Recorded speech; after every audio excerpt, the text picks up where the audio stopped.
Welcome to the vacation from hell in the film Leave the World Behind. The film begins with a wife packing for an impromptu vacation she decided the family will be going on today, as she informs her husband that she already rented a summer home in a hamlet. She remembered she hates people and needs a break. The family arrives at the house they rented, which is more like a small mansion. There's Amanda, the wife, Clay, the husband, Archie, the older son, and Rose, the younger daughter. After settling in, the group heads to the beach while the daughter immediately notices a large ship in the distance heading straight for them. Throughout their stay there, the girl notices it getting closer and closer, but everyone points out that it will likely turn soon and is just going to the harbor. Even later still, the daughter mentions the ship again, which is now on the verge of collision. The parents try once more to rationalize that it will stop or move, before deciding to panic and run the family to safety. Better late than never, I suppose. They don't get a clear answer for what caused this strange event, other than navigation systems have been screwy lately. But you'd think one of the dozens of sailors on the ship would have noticed land in their current direction to avoid impact, even if a computer system was acting up. To add to the oddities, after they return home, their internet is out for no conceivable reason. That night, while the kids are asleep, the adults are drinking and playing Jenga when there's a knock at the door. They open it to find a father and daughter. This is George and Ruth, the actual owners of this house that the family is renting from. They're here because apparently there's a blackout in the city. In fact, they would have called first, but all the phones have stopped working as well, our characters' phones included. So wanting to avoid the immense traffic and chaos at this time, and because George has a bad knee and can't do 14 flights of stairs at his city residence, they wanted to return to their summer home for a few days.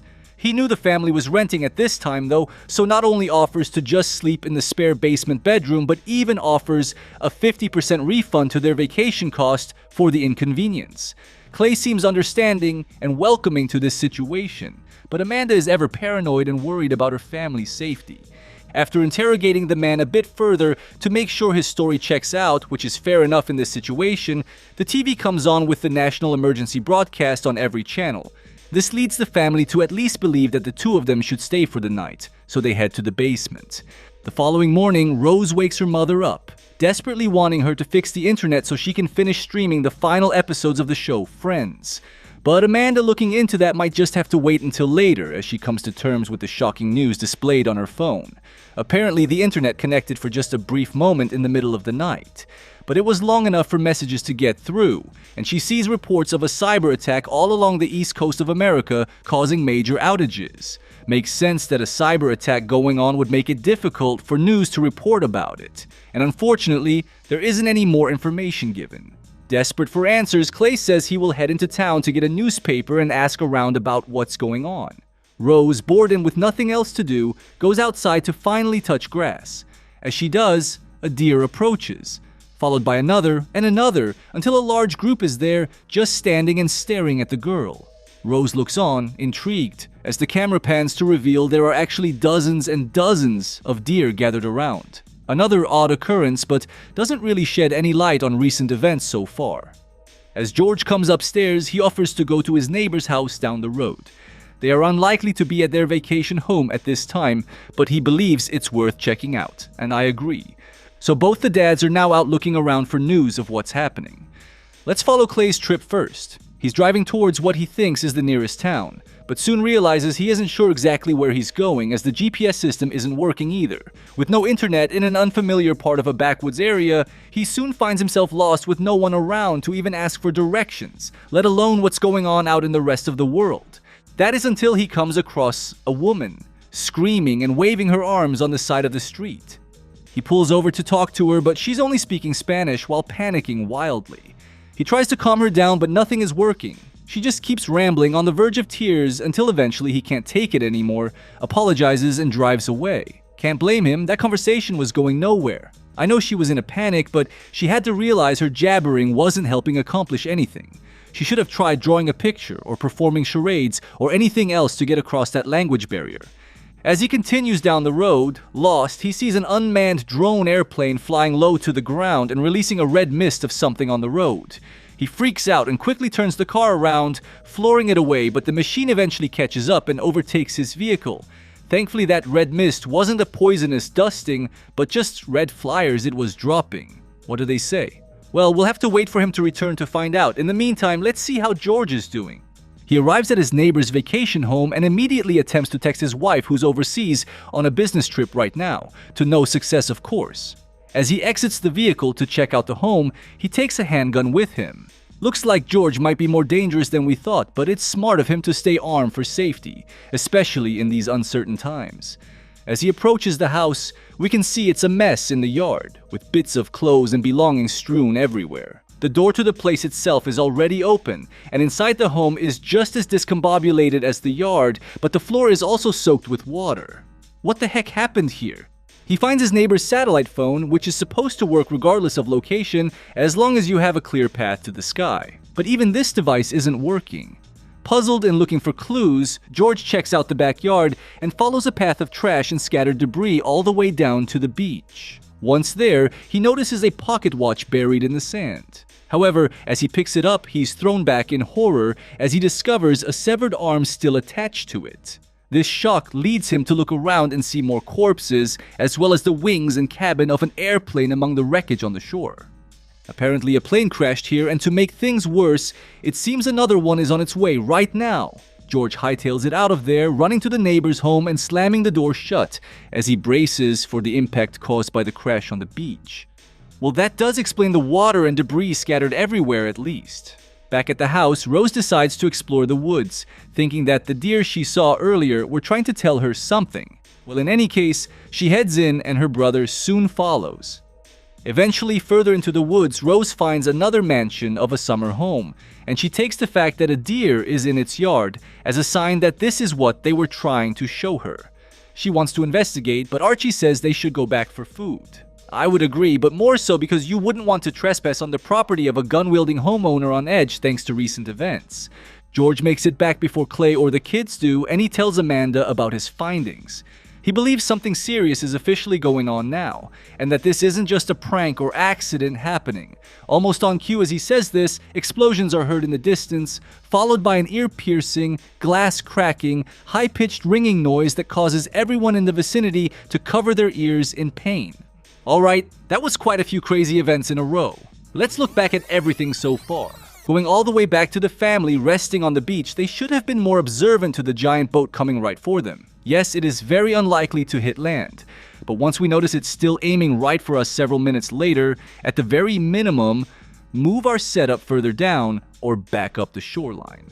That way we're out of harm's way if the worst case scenario happens, like it does in the film. Don't wait until the last second to begin running. For Rose's situation, I'm not sure why she doesn't tell everyone else about the hundreds of deer she saw. Someone besides her brother, that is, who doesn't actually seem to care about her or the things she says. Seems like this was something to report to the rest of the family, in my opinion. Regardless of informing them though, I don't know why she would think to follow them into the woods after. But hey, everyone sees messages where they want to see them, so I guess this is just the signs she sees. Seems like quite a leap in logic to us, but I'm sure it made sense to her, and I suppose no harm came from it at least. As for Clay, I know all too well the harsh reality check that can happen when denied technology, and the realization that comes from seeing just how dependent we are on it. However, there are still alternatives. People went thousands of years without the internet and traveled just fine, and across further distances. He should at least have a physical map on hand, and could have asked George, the person who has been living in this area for over 20 years, directions for how to get to town. As for running into a panicking person speaking a foreign language, yeah, there wasn't much Clay could have done. Giving her a ride could have led to a hijacking for his supplies, or even if she had no ill intentions, she still could have caused Clay to crash if she continued panicking while he was driving down the road. I think he actually made the right call leaving her behind, at least in the specific scenario of being lost during a statewide outage and unable to understand her. Back inside, the family, except for Clay who's still out, is discussing what to do next. George says nothing has changed plan-wise. They still have to just wait and see. But Amanda wants to go into survivalist mode. Fill bathtubs and containers with water, gather food and supplies, and prepare for losing basic utilities and amenities. They convince her to wait though, and Clay returns finally.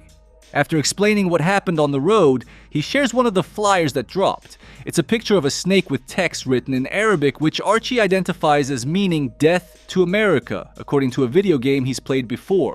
Well, guess this means the weird events are being caused by those who aren't such big fans of the States. The family isn't taking any chances and immediately packs to leave. They plan to go to New Jersey, where Amanda's sister lives, and hold up there during whatever is occurring.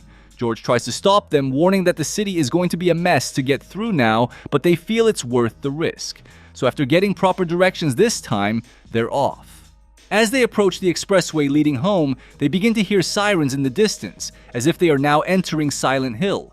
Eventually, they come to a traffic jam where all the vehicles appear to be wrecked or abandoned. When Amanda gets out to take a look, it quickly becomes apparent they're all the same make, model, and color of car. And what kind of car is that? Self-driving electric ones, fresh off the lot, of course.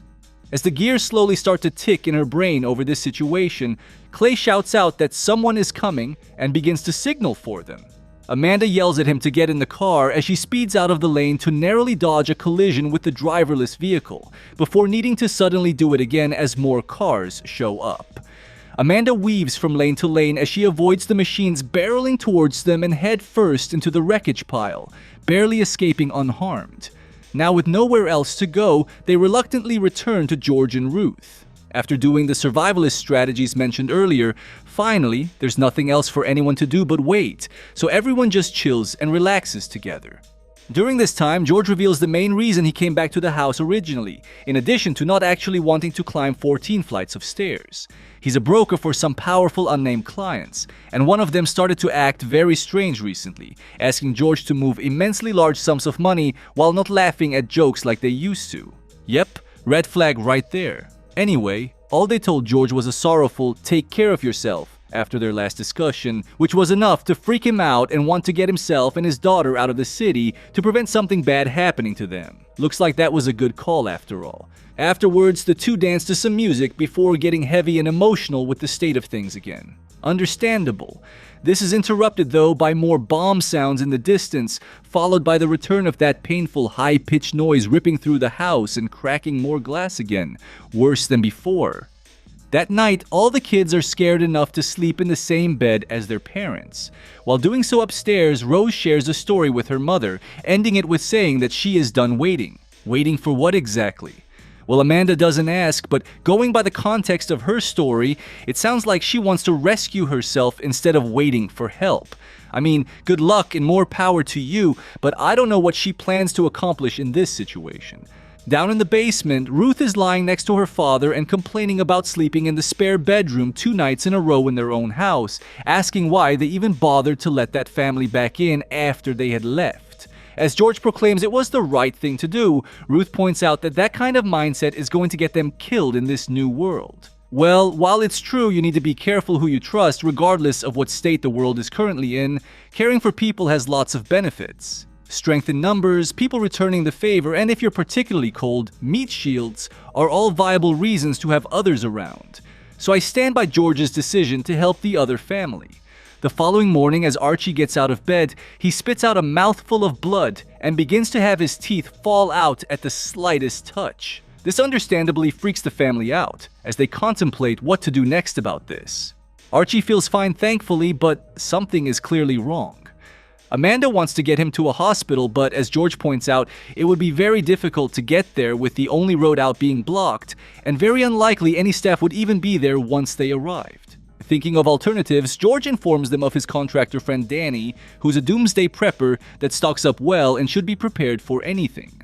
If anyone has medicine for this, it's him. I guess worrying about one child reminds Amanda of the other, because she now notices Rose is missing. They check all over the house, but she's nowhere to be found. Ruth does notice that a bike is missing, however, and Archie informs them of the shed they found out back. So Ruth and Amanda go there while Clay and George get Archie to Danny's place. They get to Danny's place and are happy to see him in the window, but George's friend doesn't seem too pleased about having visitors, telling them to step away from the house before he even comes out to see them. When he does finally greet them, he does so while wielding a shotgun. Clearly not a man you want to mess around with. Maybe that's why George didn't mention or check on him until now. Clay gets straight to business though and says his son needs help, but Danny is adamant about taking care of his own and not bothering with other people. Clay offers to pay a large sum of cash for any aid, but the gun-toting prepper doesn't see any value in currency that could end up outdated at the fall of society. Good point. Danny now lifts his weapon and politely asks them to leave his property. But George is appalled by this behavior, believing their friendship meant something, or that he would at least be willing to help a kid in need. Standing up for what he believes is right, instead of backing down at Danny's request, George approaches him further and refuses to leave without what they need. Suddenly, he raises his handgun, and the two are now in a standoff. Clay gets in between the two, a bold yet foolish choice, and appeals to Danny's empathy as a fellow dad. After complimenting how well prepared the man is, and stating he's the only help around, Danny finally agrees to share supplies. After getting paid $1,000 as well. Just in case the government doesn't collapse during all this. For their troubles, Archie now receives some pills. Not sure what he's even giving him, but I guess it cures teeth deterioration and blood puking problems. While counting his payment, Danny states he believes it's some Asian country behind everything going on. However, Clay is quick to share one of the Arabic flyers he found before to contradict that statement. But apparently, before phones went out, Danny was told by a friend in San Diego about a similar drone dropping similar flyers, except their language was in Korean. So now the working theory is that multiple countries are teaming up to take down the USA. Not a bad theory, but George has a better one based on insider knowledge he has. He was told by a powerful client in the Pentagon what the most cost-effective way to destabilize a country is, and it only takes 3 steps. Step 1. Isolate the population by cutting off communication and transport. Step 2. Synchronize chaos, confusing and scaring people with covert attacks and misinformation. Step 3. With everyone trying to protect themselves and find who's to blame, people turn on each other and end themselves through a civil war. And if the scenario that just played out between George and Danny is anything to go by, this plan seems to be working. If it is in fact what's happening, of course. But regardless, the overall plan of hunkering down and surviving for now still remains the same. And with Archie getting the help he needed, that's one issue down. Let's check back on the others to see how the search for the missing daughter is going. After checking the shed and finding nothing, Amanda notices some bike tire tracks in the mud nearby and eagerly follows them, leaving Ruth behind. As she looks back to check on the girl, she sees her still at the shed entrance, being surrounded by dozens of deer. But unlike with Rose before, the deer now seem ready to attack at any moment. Ruth is frozen with fear even before a giant muscular CGI buck steps forward. But before Bambi can do anything, Amanda comes running back down the hill, screaming her head off and flailing her arms in an attempt to scare the creatures away, with Ruth eventually joining in. At first, it doesn't seem to even affect the creatures much, who just stare on confused at the two women's behavior. But eventually, they feel embarrassed enough with how crazy these ladies are acting, so they return to the woods. Crisis averted, I suppose.